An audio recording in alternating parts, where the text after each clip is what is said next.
Olá, olá jovens, olá meninas e meninos, bom dia, mais um dia e mulheres de Deus, né? Mulheres de Deus, mulheres escolhidas por Deus para fazer a obra do Senhor.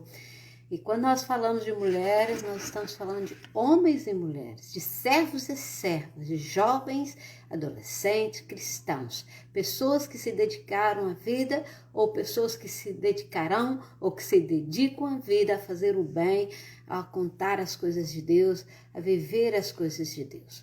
Muitas vezes as pessoas se dizem cristãos, se dizem crentes, se dizem evangélicos, mas não fazem as coisas de Deus, faz tudo ao contrário. E hoje vamos aprender um pouquinho disso, de Lia e de Miriam. O que elas fizeram ao contrário? O que aconteceu com elas para que elas pudessem estar na história da Bíblia? Toda pessoa que está na história da Bíblia, ou porque foi muito valente, ou porque não foi valente. Mas nós não temos que aprender o mal com o mal, mas aprendemos o bem. E até o mal nos ensina coisas boas, aquilo que nós não devemos fazer, ok? Mais um dia com a nossa live, seja bem-vindo.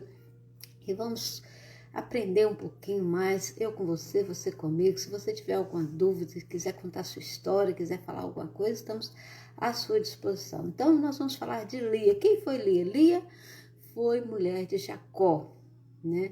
Tem uma brincadeira, tem uma anedota assim que o pessoal fala assim, por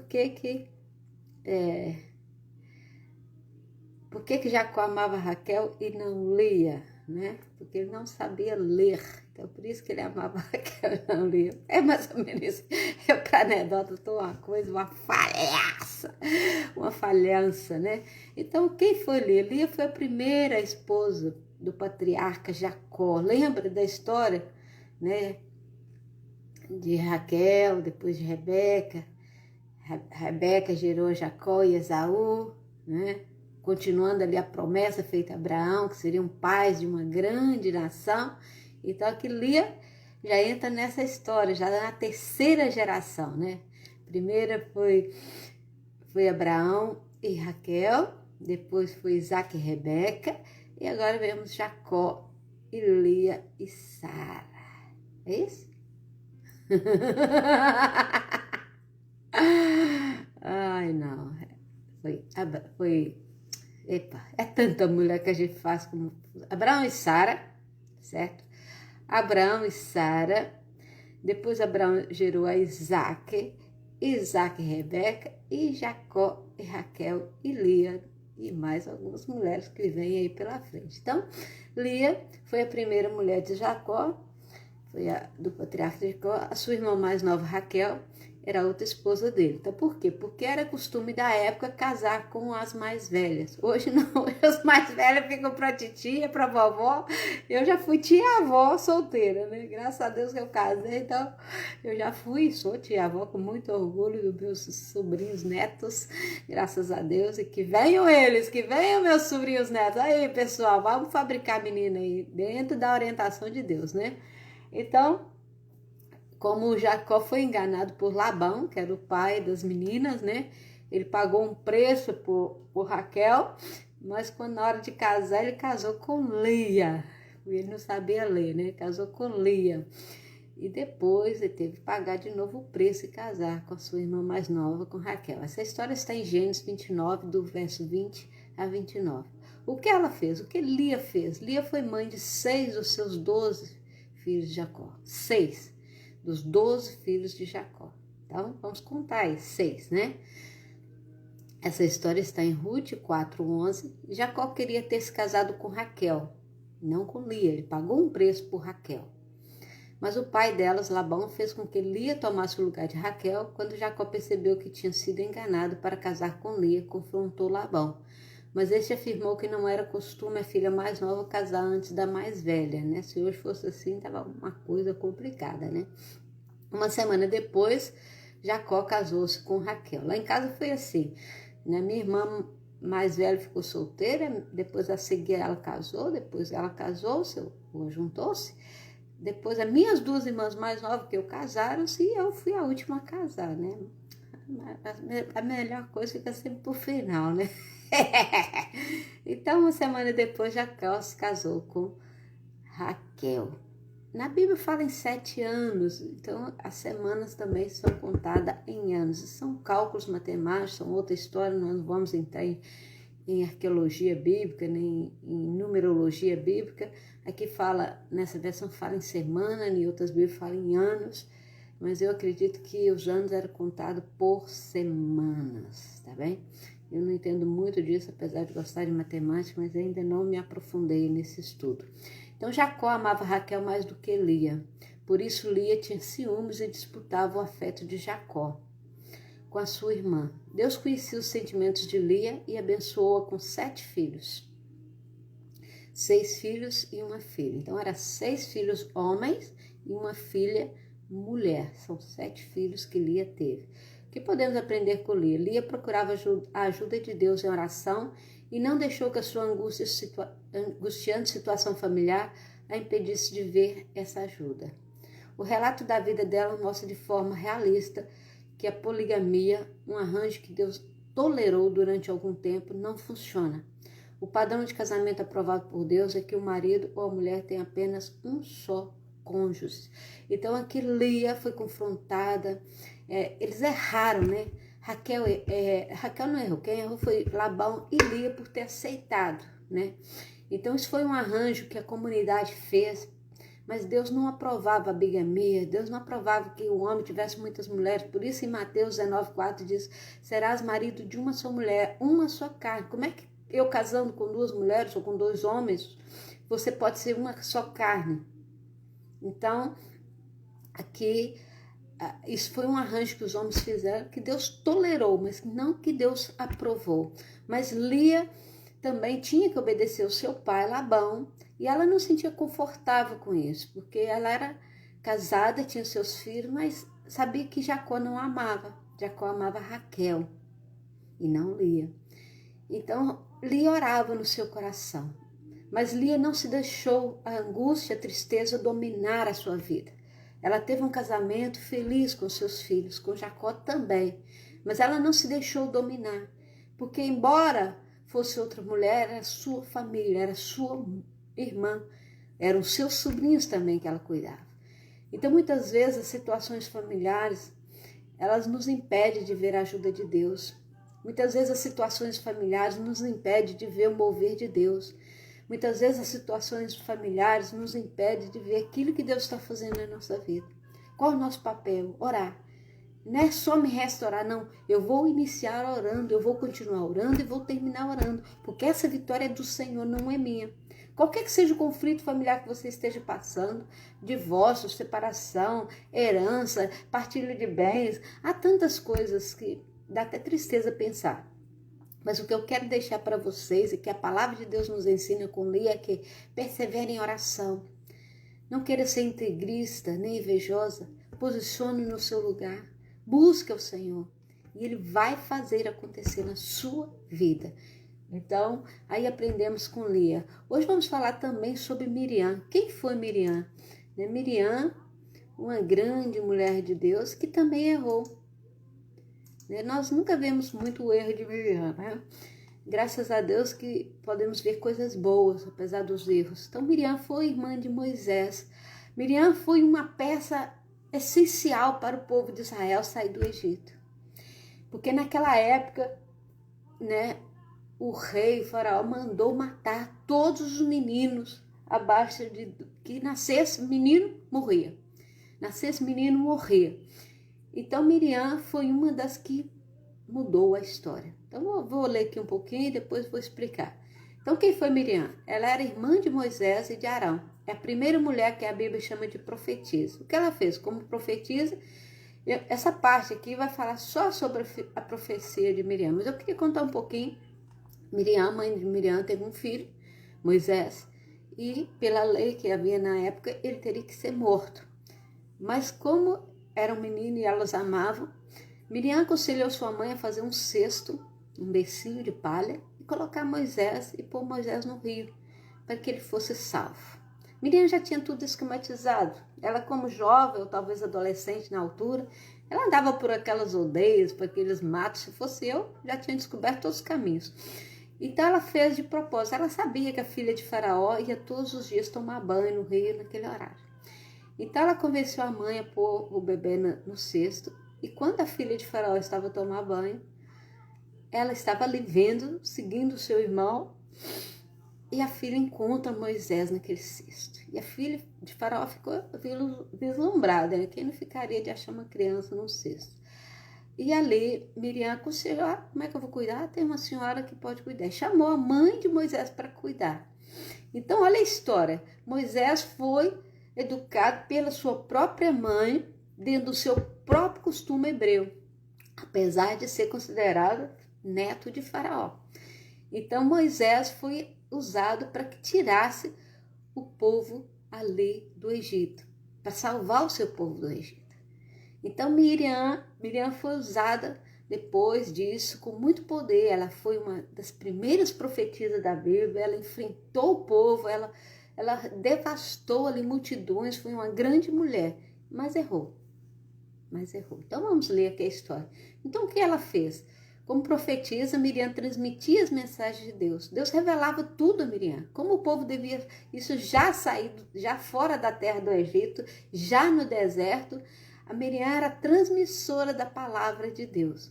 Então há muita gente a criticar por mulheres transmitir a palavra de Deus. Nós vemos aqui Miriam, nós vemos Débora, nós vemos tantas mulheres, Lloyd, né? Tantas mulheres que foram transmissoras da palavra de Deus, ensinadoras da palavra de Deus. Então Miriam transmitia as mensagens, ela tinha uma posição importante em Israel. Ela cantou juntamente com os homens um cântico de vitória depois de Deus ter destruído o exército do Egito no Mar Vermelho. Como Débora cantou, como Débora fez, né? Miriam cantou um hino maravilhoso, lançou ao mar o cavalo e os seus cavaleiros, porque triunfou gloriosamente. Isso é um hino maravilhoso. Lançou o mar o cavalo e os seus cavaleiros, porque triunfou gloriosamente.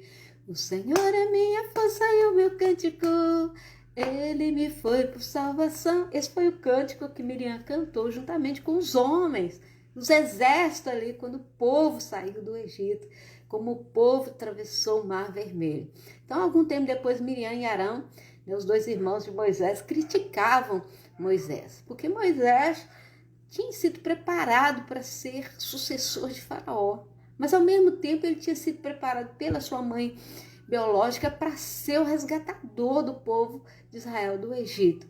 E é normal que uma pessoa assim, às vezes, se perca na direção.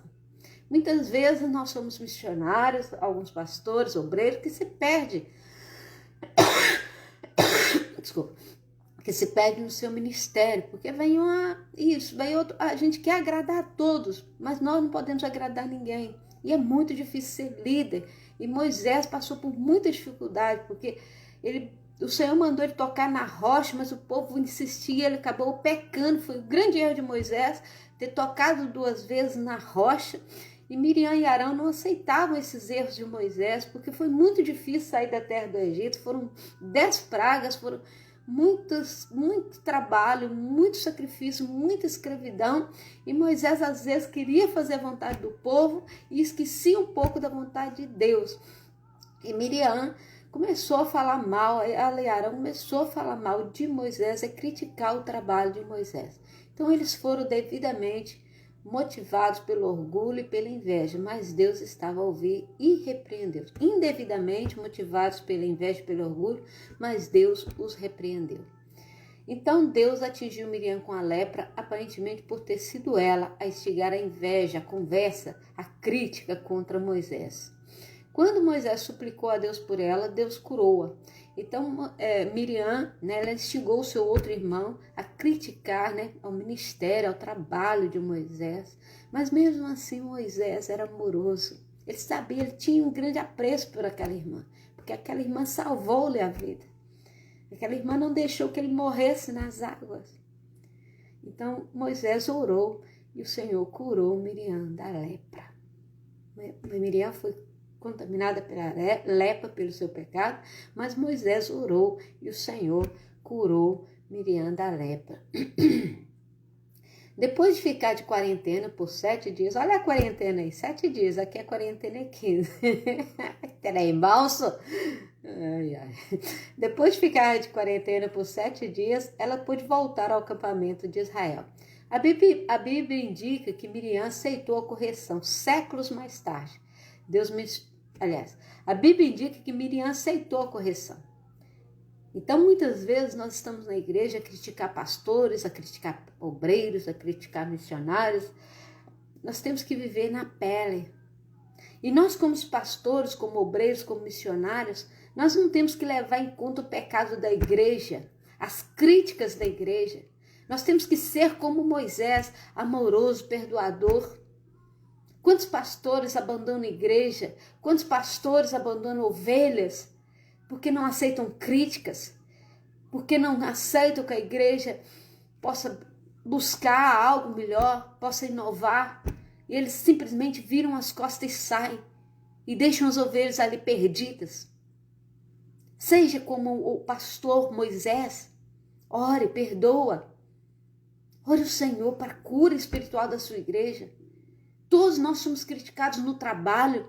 As mulheres são criticadas pelos maridos, os maridos são criticados pelas mulheres, os filhos são criticados pelas mães e os pais são criticados pelos filhos. Nós somos criticados pela sociedade, pelos políticos. E você, o que faz com eles? Nada! E uma ovelha que precisa de você, o que você faz? Abandona, joga fora, põe no lixo? Não, você precisa orar. E o Senhor perdoar essa ovelha e abraçar e amar. É isso que nós temos que fazer. Eu tenho uma ovelha, né, que me dá trabalho. E há poucos dias alguém comentava sobre essa ovelha, sobre essa pessoa, e alguém disse, essa pessoa daqui a uns dias vai estar na rua, porque ela não tem jeito, não há como consertar essa pessoa não tem jeito. Daqui a uns dias ela não tem amigos, não tem ninguém, quem vai colocar as mãos sobre essa pessoa, quem vai ajudar essa pessoa, porque ela afasta todo mundo dela. E uma pessoa olhou para mim, quem? A Rosemary. E aí eu falo mesmo, eu sofro sim, mas eu jamais vou abandonar. A não ser que a ovelha não queira e sai, eu não abandono ninguém. Eu vou atrás, eu busco, eu cuido. Eu faço como Moisés. E você, obreiro, você pastor, missionária, missionário, padre, irmã de caridade, seja quem for sua autoridade religiosa, vai atrás da sua ovelha. Faça como Moisés, apesar de estarmos falando Miriam, isso entrou porque Deus quer que você ouça. Então a Bíblia indica que Miriam aceitou a correção, Miriam se humilhou, e muitas vezes como ovelhas nós precisamos aceitar a correção do pastor, do missionário, aceitar a correção do líder, e se humilhar e pedir perdão. Aqui fala que séculos mais tarde Deus mencionou o privilégio único que Miriam teve ao recordar aos israelitas o seguinte: à vossa frente enviei Moisés, Arão e Miriam. À vossa frente eu mandei Moisés, Arão e Miriam. Como foi ali na batalha, Baraque e Débora à frente do exército. Olha as mulheres aí! Olha as mulheres aí!